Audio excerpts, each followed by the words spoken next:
know what your law is, know who has jurisdiction when you're on a school. When you're at a school, especially a high school, know how to make that report at that high school. You should ask your band director, if you're a staff member, if you're a performer, obviously, if you practice on a college campus, know that there is jurisdiction there. It's all about jurisdiction. And so it just depends on where you are, but I would put money on saying that almost everyone in this activity over the age of 18 is a mandated reporter at some level. So. Okay. So let's get to some of the questions submitted from viewers. So the question we got submitted to us via the Google form is, what reporting strategies should younger staff consider when they see older staff members engaging in inappropriate student behavior with students, but feel they will be retaliated against for filing a report? I would say using that third party to protect yourself in terms of reporting, because that way the third party can be used as a go-between. We can still have questions answered. A thorough investigation can still be done. Your identity is protected, and therefore your job is still secure, but also continuing to create that culture where your job is secure, even if you are direct in your reporting, right? Absolutely. Okay, I don't think we actually have any more submitted questions. There was only the one in the form. And it looks like there's more, maybe. There's none in our DMs. Are there any on YouTube?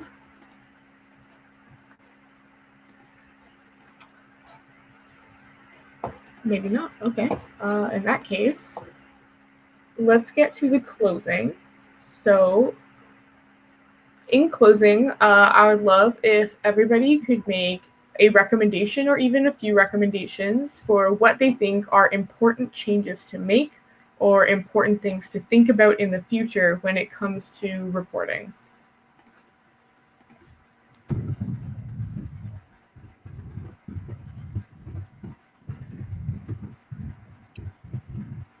I love collaborative efforts with the student body, and I think it's really important for us to hear from our membership, whether that be high school or WGI groups or DCI groups or wherever we are in the activity, to hear from our membership how they think that process should go and what they expect in terms of results from the adults to be held accountable in their organizations. So I'd love to see more collaborative efforts.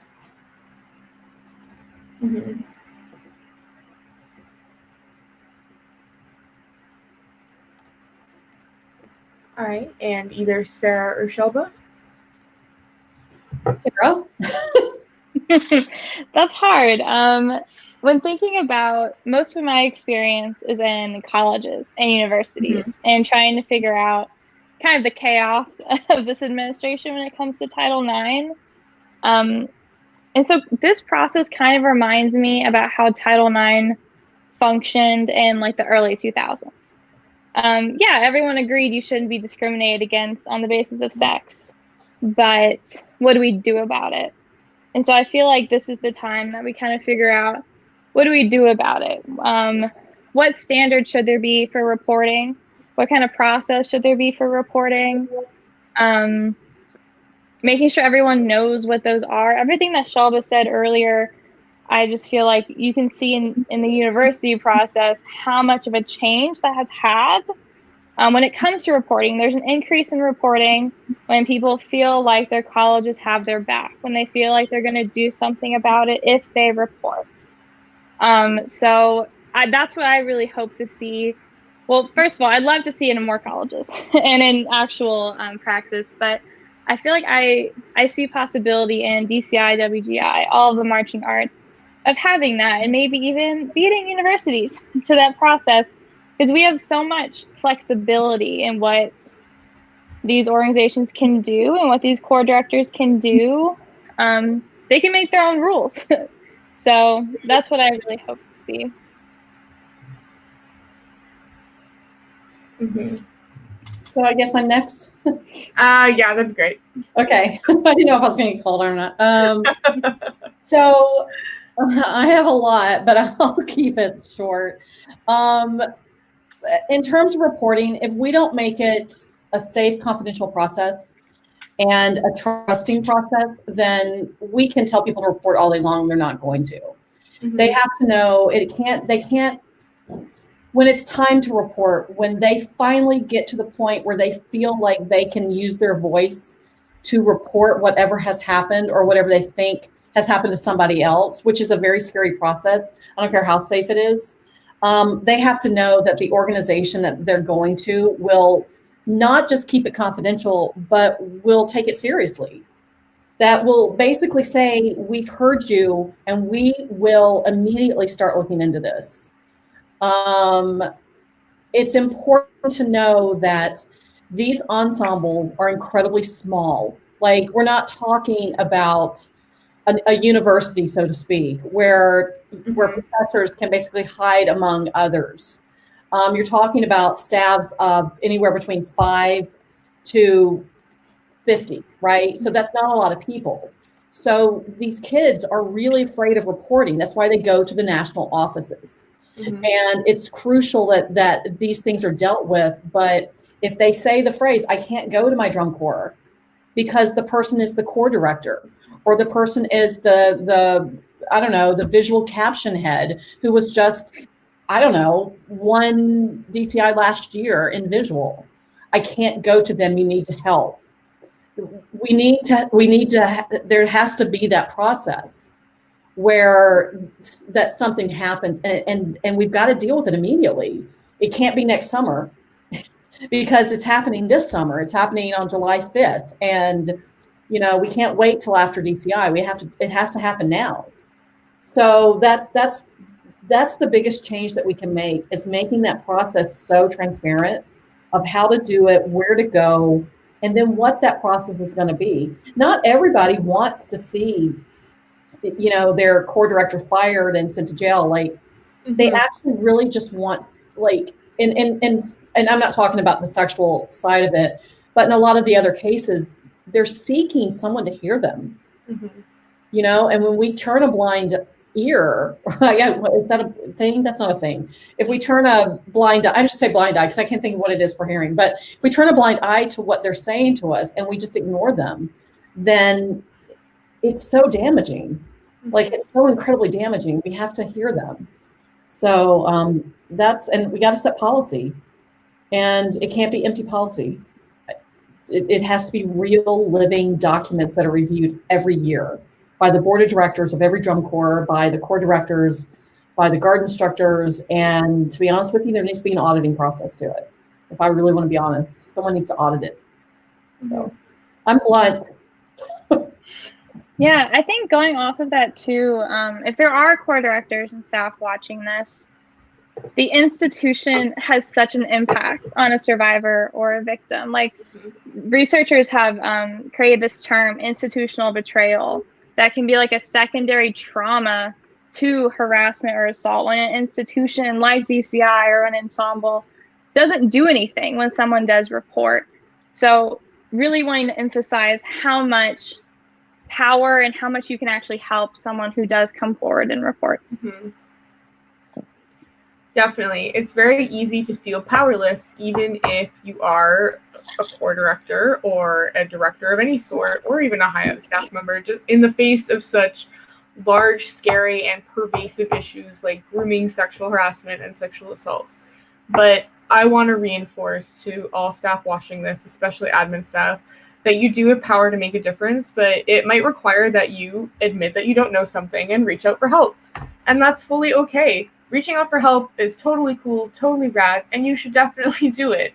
It is good to talk to other directors or other staff from other ensembles and see what's up, see how other people have modeled processes that are good and work and do justice for everybody involved in the situation. Well, everybody being the victims and survivors. Personally, we all know my stance towards like pedos and stuff, but anyway, that's beside the point. So I also want to reinforce to victims and survivors that you are not stupid if you have been groomed. You are not worthless. You are still yourself. You are still strong, cool, and amazing. And it is okay to report, even if it has been a long time, like a few years, like 4 years, more years. It's okay. When you are ready to report, that is definitely a step you should consider, because every report helps to keep the activity safer for other people. So with that being said, we should all be with each other every step of the way. Staff should be with other staff to say, here's what we do and here's what we don't. Members should be with members to say, hey, I'm seeing something that's unsafe, or I'm seeing something that makes me uncomfortable. And as I've tweeted about from the Mason account before, I do firmly believe that the only way we are going to be making big steps to eradicating abuse in the activity is by creating some sort of database, like what Safe Sport has with sports, to ensure that coaches who are abusive or problematic do not stay in the activity. This is another discussion that I think we will be having with, circuits, or at least that circuits should be having, and we'd love to hear about. So again, if you're watching this and you're from DCI, DCA, WGI, any of those circuits, please, I really hope that some of this was useful to you, because this is a problem that really affects everybody, from the rookie member all the way up to the CEO of any organization. So with that being said, does anybody else from the panel have any other closing thoughts they want to add before we end for the night? Thank you for creating. Thank you for having us. Talk. Yes, thank you. No problem. After being admin staff for a few years, I was just like, I think a few adjustments could be made here. So yeah, that being said, good night, everyone. If you have any more questions about anything you saw or heard tonight, or about anything regarding safety, access, equity, or diversity in marching arts in general, please absolutely feel free to reach out at info@mason.net. If you'd like to report something, there's report@mason.net. We've also got Twitter, Instagram, and Facebook, which can be, I'm just going to spell this out for you. Wow, my writing is terrible. I'm about to be judged. Mason Network.